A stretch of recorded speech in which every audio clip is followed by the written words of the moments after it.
ইউটিউবে কোনো ভিডিও বা অডিও প্রস্তাবনার হয়তো কিছু নিয়ম আছে, কিছু ক্রাইটেরিয়া আছে। আমিও আপনাদের মধ্যে একজন। জানি না কী কী প্রসেস মেনটেন করতে হয়, তো শুরু করলাম কিছু একটা দিয়ে, যেটা হয়তো আপনাদের ভালো লাগবে।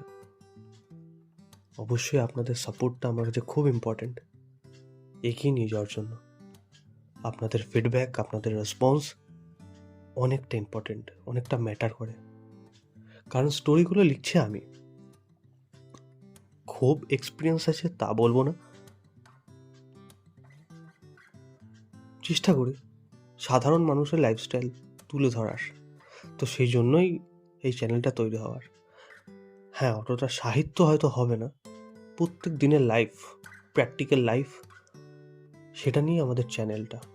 তো গল্পটা শুরু হচ্ছে। গল্পটার নাম হলো নীরবে। অনির্বাণ ছেলেটা খুব একগুঁয়ে, কারোর কোনো বাধা মানে না, ভীষণ জেদি। এক কথায় বলতে গেলে যদি কোনো ভুল কথাও বলে সেটাকেই সে ঠিক বলবে। এই তো 2 দিন আগের কথা, বন্ধুদের সাথে কথা বলতে বলতে সে পাড়ার মোড়ে ভীষণ মারপিট। কেন? আসলে কোনো গ্রুপের ছেলে তার বন্ধুকে নাকি কি অপমান করেছে, সেই জন্য চালিয়ে দিল। ও, অনির্বাণের ব্যাপারে তো বলাই হয়নি। সে তার পরিবারের একমাত্র ছেলে, আর 5টা ছেলের মতো সেও মধ্যবিত্ত। ফ্যামিলি বলতে শুধু মা বর্তমান, ছেলেটার বাবা বাইরে কাজ করে। ছোটবেলা থেকেই বাবাকে তেমন একটা অনির্বাণ পায়নি, সেই জন্যই হয়তো এতটা অভিমান এবং রাগ। তার বাবা 3 মাস অন্তর অন্তর বাইরের কাজ কমপ্লিট করে বাড়িতে আসতো। অনির্বাণের আবার বাবাকে পেলে আর কাউকে লাগে না। হ্যাঁ, আজকালকার জেনারেশনে প্রচলিত আছে যে ছেলেরা নাকি কমফোর্টেবল হয় না বাবাদের সাথে কথা বলতে যতটা মায়েদের সাথে, কিন্তু এক্ষেত্রে একটু হলেও আলাদা। তার বাবা তার কিন্তু বেস্ট ফ্রেন্ড। যখন ছেলেটা ক্লাস 10-এ পড়তো, দুর্গাপুজোর ঘণ্টার ধ্বনি বলে দিত বিদ্যালয়গুলো ছুটি হয়ে গেছে, তখন সে বাবার সাথে কাজে যায়। তবে মূল উদ্দেশ্য হলো যাতে বাবাকে কাছে পাওয়া যায়। এভাবেই চলে কলেজ লাইফ অবধি। কলেজ করতে করতে অনির্বাণ ইউটিউবের মিউজিক অ্যালবামেও কাজ করে। তার ড্রিম ছিল সে টেলিভিশনের পর্দায় নামবে। উত্তম, সুচিত্রা, ভানু বন্দ্যোপাধ্যায়ের অভিনয় নাকি আজও তাকে কাছে টানে। ইউটিউবে অনেক চ্যানেলের হয়ে কাজ করে as a male hero actor. দেখতে দেখতে অনির্বাণের ভিডিও কে থেকে মিলিয়ন্সে যেতে লাগে। পপুলারিটিও ক্রমশ বাড়তে থাকে। অনেক লাইক, অনেক কমেন্ট আসে তার ভিডিওতে। বিভিন্ন মানুষের রেসপন্স, প্রপোজাল, এগুলো তো আসতেই থাকে। কত না কত প্রপোজালও রিজেক্ট করেছে সে। হঠাৎই একদিন সোশ্যাল মিডিয়া স্ক্রোল করতে করতে একজনকে তার চোখে পড়ে যায়। যদিও না চাইতেও হাতটা ঠিক ফেসবুকের ফ্রেন্ড রিকোয়েস্টের সেন্ড বটনে গিয়েই ক্লিক করলো। ভালো করে প্রোফাইলটা চেক করে দেখে 3টে মিউচুয়াল ফ্রেন্ড, তেমন কারোর সাথেই চেনে না।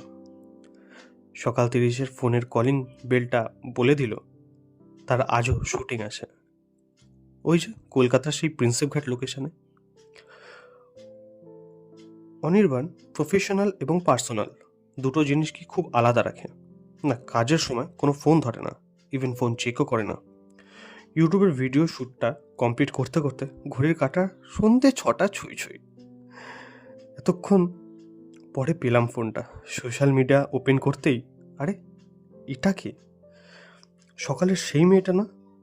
অযথা সময় নষ্ট না করেই হাই নীলাঞ্জনা মেসেজটা পাঠিয়ে দিয়েছি। ওপাশ থেকে যদিও কোনো রিপ্লাই আসেনি। গোটা 2 দিন কেটে গেল, জানি না সময়টা এত বড় কেন কাটতেই চাইছে না। ভাবলাম আর একটা কি হ্যালো মেসেজ পাঠাবো, না পাঠিয়ে দিই। পাঠানোর সাথে সাথেই ঠিক 1.5 মিনিটের মধ্যেই রিপ্লাই আসে, হ্যালো অনির্বাণ।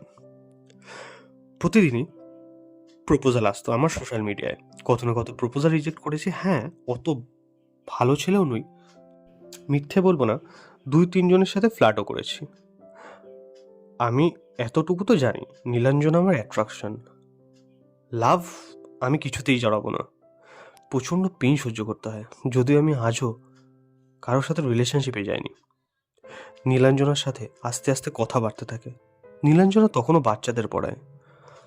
মার হাতে ভাত না খেলে তার পেট ভরে না। পড়ানো শেষ হয় ঠিক 9:30।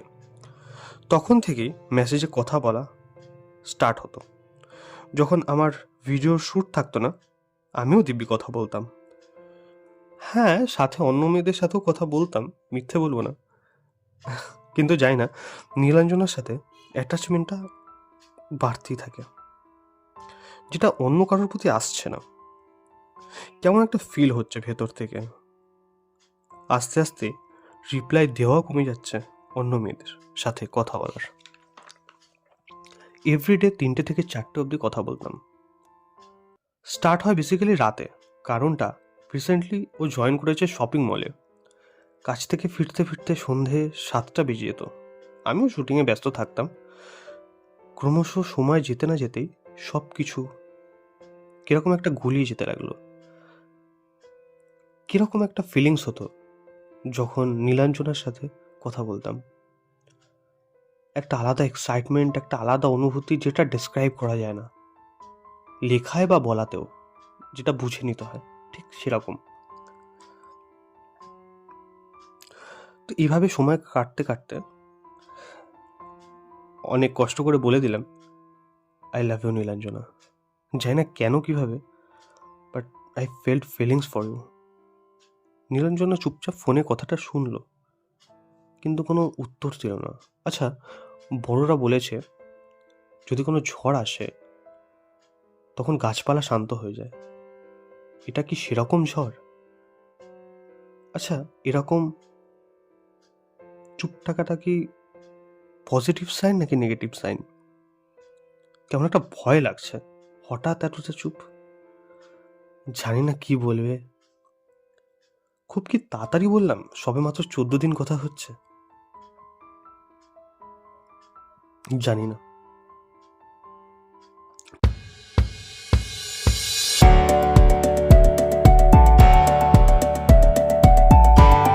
তো বন্ধুরা, এটা হলো আমাদের ফার্স্ট পার্ট। সেকেন্ড পার্ট অবশ্যই আসবে। তোমরা তোমাদের রেসপন্স জানিও। আমি অপেক্ষা করবো তোমাদের রেসপন্সের জন্য। অসংখ্য ধন্যবাদ শোনার জন্য।